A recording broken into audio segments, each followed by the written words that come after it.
vous pourriez me dire en portugais quelques vers d'un poème ou d'une chanson? Car vous venez du Portugal, Oui. qui est un pays de très très grands poètes. Je me rappelle de Luís Cilia, qui était un ami, qui était portugais, un artiste portugais. Luís Cilia. Alors, oui, tu m'as demandé, oui. vous avez demandé des... Voilà, parce que je me souviens aussi d'une amie, elle s'appelait comment déjà? Elle était une chanteuse portugaise, je retrouvais son nom. Oui, j'aurais voulu quelques phrases en portugais d'un poète. Je vais te chanter, non, je vais te dire une chanson que je trouve qui est très très belle, qui a été la chanson, si tu veux, de la libération du 25 avril, de la révolution, pardon, du 25 avril. C'est un peu le symbole de cette révolution. Elle s'appelle, c'est le nom d'une ville, Grândola Vila Morena. Grândola Vila Morena. Et c'était, si tu veux, le mot d'ordre dès que cette chanson a été entendue à la radio, parce qu'elle avait été interdite lors du régime de Salazar. Et bien, dès qu'elle a été entendue, c'était le signe que c'était la révolution du 25 avril. Et alors, ça s'appelle Grândola, c'est Zeca Afonso. Zeca Afonso, c'est un... J'écoute. Zeca Afonso, alors c'est... Allez-y, vous pouvez chanter. Il vaut mieux pas. Chantez ou dire. Il vaut mieux pas, mais je vais le dire. Grândola, Grândola Vila Morena, terra da fraternidade. Então, Grândola Vila Morena, terra da fraternidade. O povo é quem mais ordena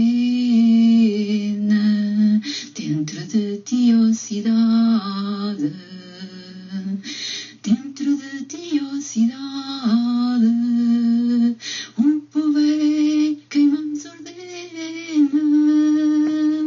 Grândola Vila Morena, terra da fraternidade. C'est vous. Et ça veut dire quoi? Alors ça veut dire que dans la ville, c'est le peuple qui commande, si tu veux. C'est le peuple qui est roi, entre ses murs. C'est surtout ça, si tu veux. C'est-à-dire que dans cette ville, dans la ville, c'est pas quelqu'un d'autre, c'est le peuple. C'est le peuple qui doit avoir la parole. Justement, c'est le peuple. Certains reprochent à l'Église catholique d'avoir pris tellement la parole que le peuple des chrétiens n'a plus la parole. Que pensez-vous de la religion chrétienne au Portugal? J'ai été élevée dans un milieu très catholique. Ma maman continue tout le temps la messe, les chapelets, tous les jours. Et pas moi. J'ai été, tu vois, j'ai eu des grands malheurs dans ma vie. Nous étions 4 enfants, on n'est plus que 2. Mes frères sont morts comme ça, sont morts d'accident brusquement.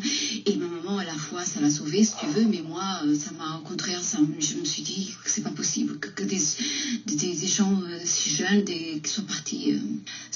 Du coup, je ne vais pas à la messe, je ne suis pas. Les Portugais, pareil, je pense que c'est comme en France. Petit à petit, tu vois, ils sont éloignés de la religion aussi. Les églises sont vides. Les curés, il y en a de moins en moins. C'est des laïcs qui font la messe.